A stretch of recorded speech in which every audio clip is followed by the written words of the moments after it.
I had a group of me behind me, like I was back walking, yeah, and we heard like some white noises, like somebody stomping on a window, and I just like trying to figure out what happening when I saw the museum staff going to that noise, and then they did like turn around like real quick, and they start running and saying, get out, get out, get out, get out, evacuate, evacuate. And nobody knew what happened. Like we heard the sounds, and we didn't have no clue that it was a robbery. I think that it's a sponsor, and the things that's been organized. The jewelry will be cut up or butchered and sold. I don't think anything else. I think that the moral of the French people are going to be totally broken by this new episode from a very, very bad Netflix film. It's a little bit early to draw any conclusions from what happened. We don't know precisely whom and when and how. It does appear that these were extremely well-trained robbers. They planned this meticulously, obviously. We've had such events in other museums. We were informed by a friend of ours, and now we are looking for an alternative, maybe Musée d'Orsay, I don't know. Well, it's a pity, but I think that when it is this is so exceptional, I think they can't do anything about it. It takes a while to get the tickets to get in here, so it's a little disappointing, but that's the way it is, something like that's happened, that's too bad. Not since the theft of the Mona Lisa in the early 20th century had anything quite this brazen been attempted here at the world's most visited museum. It was just after 9:30 a.m., even as the museum had opened its doors to the public, that 3 to 4 people, the early elements of the investigation are showing, managed to get in to the building. We're now understanding from the French press that this may have been the truck that they used, using an angle driver after to force open the window.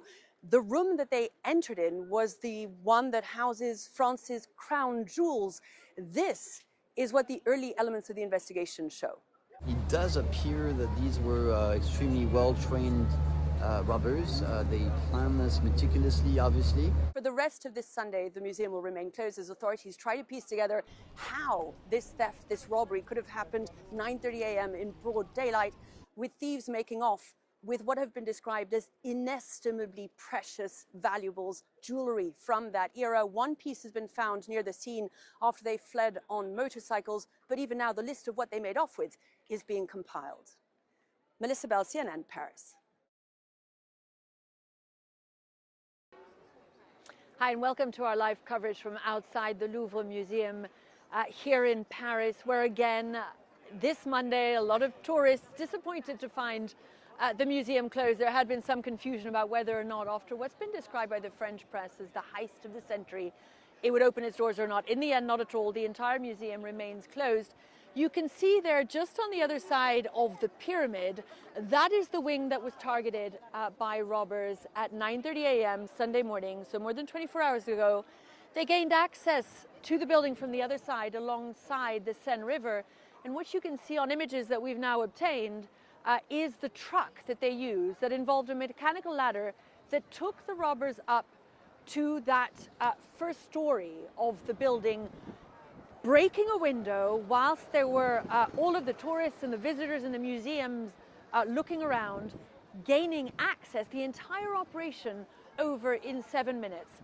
We're beginning to get also from some of our affiliates some of the images that were caught by people who are inside what's called the Apollo room at the time, that show some of these robbers wearing yellow vests, one of which was found by investigators on the scene after they'd fled.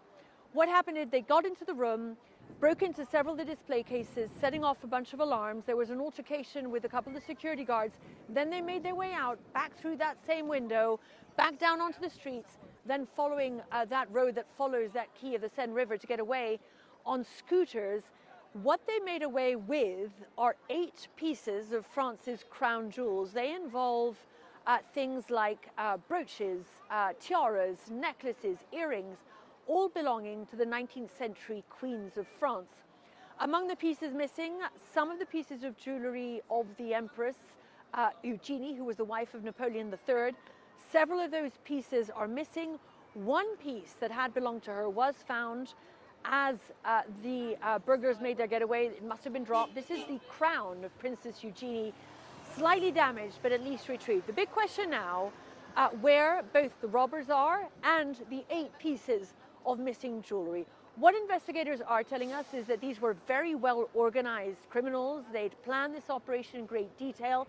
It was carried out with remarkable efficiency. Lots of questions, as you'd expect, about the state of security here in the Louvre Museum. And what we're hearing from France's highest constitutional court is that there was a report that was due to be published pointing to some of the deficiencies, pointing out that, for instance, in this wing, only a third of the rooms were equipped with CCTV.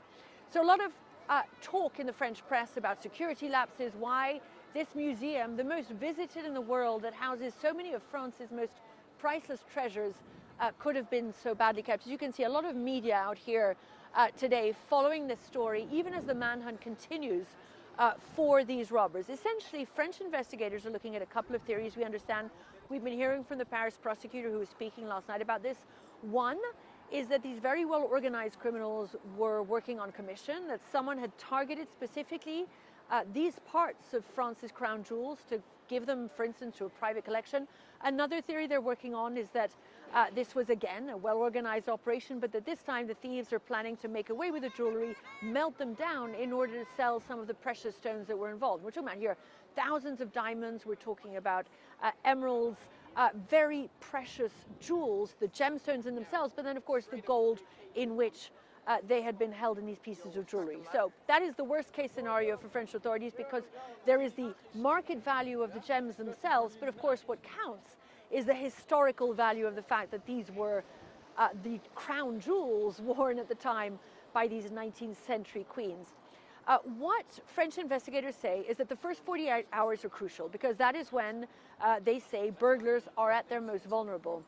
But it has been well more than 24 hours now, no sign of any of these burglars, no answers yet to the question of who might have been behind this operation, just a better sense now of what it is they managed to take, but still a great deal of shock that they managed to make their way into what should have been one of the most guarded buildings in the French capital, that they did so in broad daylight, that they used such rudimentary tools, that they managed to get in full visiting hours when the gallery was packed with people, to get in and to get out and make their getaway on the scooters. That, of course, is the subject of a lot of questions. Already the political class is getting involved, looking at those security lapses, blaming the government, but really all eyes now on whether this manhunt will conclude in the finding of these robbers and their jewels. President Macron has vowed that it will. He said the jewels will be recovered and the perpetrators will be brought to justice.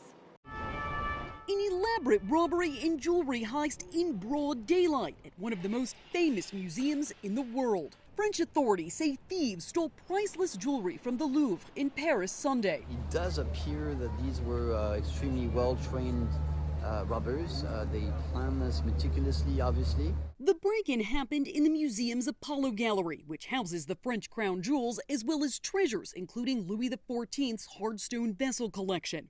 The thieves raiding the gallery in just 7 minutes at around 9:30 local time Sunday morning, just 30 minutes after the museum opened. Officials have not yet released full details on the stolen items or what they're worth. The Louvre is the largest art museum in the world, spanning more than 750,000 square feet. The Apollo Gallery is located on the first floor, not far from where the Mona Lisa is hanging. Officials say the thieves entered the museum from the outside using an external freight elevator that was on a truck, then forced open a window to get in. They then fled on motorcycles. Nobody knew what happened. Like we heard the sounds and we didn't have no clue that it was a robbery. The Louvre is the most visited museum in the world, welcoming more than 8.5 million visitors last year. Following the break-in, museum officials ushering out visitors and evacuating the building. The Louvre now closed. It's a pity, but I think that when it is this is so exceptional, I think they can't do anything about it. It takes a while to get the tickets to get in here, so it's a little disappointing. I'm Jen Sullivan reporting. In what appeared to be a professional heist, robbers used a truck-mounted ladder to gain access to the Apollo Gallery, one of the most ornate rooms in the Louvre Museum. They made off with artifacts from the French crown jewels that date back to the Napoleonic era.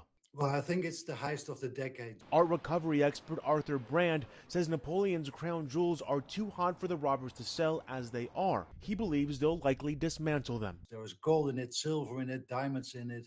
You can melt down the gold, you can melt down the silver, you can cut the jewels. And if you sell them separately, there is no lead to this theft. New video shows police examining the window thieves entered the museum through, as well as the blowtorch and angle grinder found at the scene. Among the items taken was a diamond and sapphire jewelry set, including a tiara and necklace. Experts say that the chances of recovering the jewels get smaller and smaller as more time passes. I think that the moral of the French people are going to be totally broken by this new episode from a very, very bad Netflix film. The robbery took only 7 minutes, with the suspects fleeing on motorcycles, according to officials. They should have security much better than this. People shouldn't be able to just drive up with a vehicle and climb into a window. One of the most high-profile robberies at the Louvre was Leonardo da Vinci's Mona Lisa, which was stolen off the museum's wall in August of 1911. I'm Ivan Rodriguez reporting.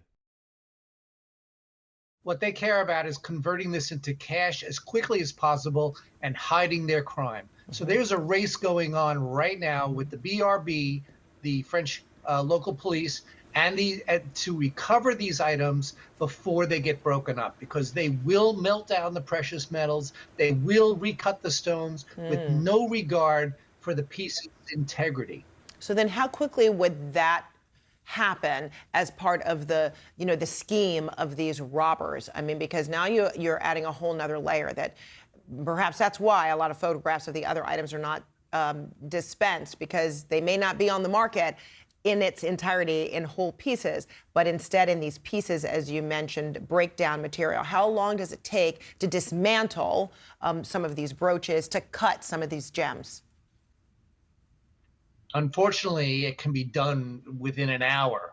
So that's why there's a race going on. In past museum thefts, I used to get phone calls from criminals, from fences, from people who say, oh, I have access to these items. I want a reward, or I'm holding them for ransom. I want a payment before I cooperate. Now what we're seeing is criminals melting things down for the value of the precious metals, recutting the stones to be able to sell them. No one would ever know where they came from. No one would ever know that these were Napoleon III's jewels or the important crown jewels of France.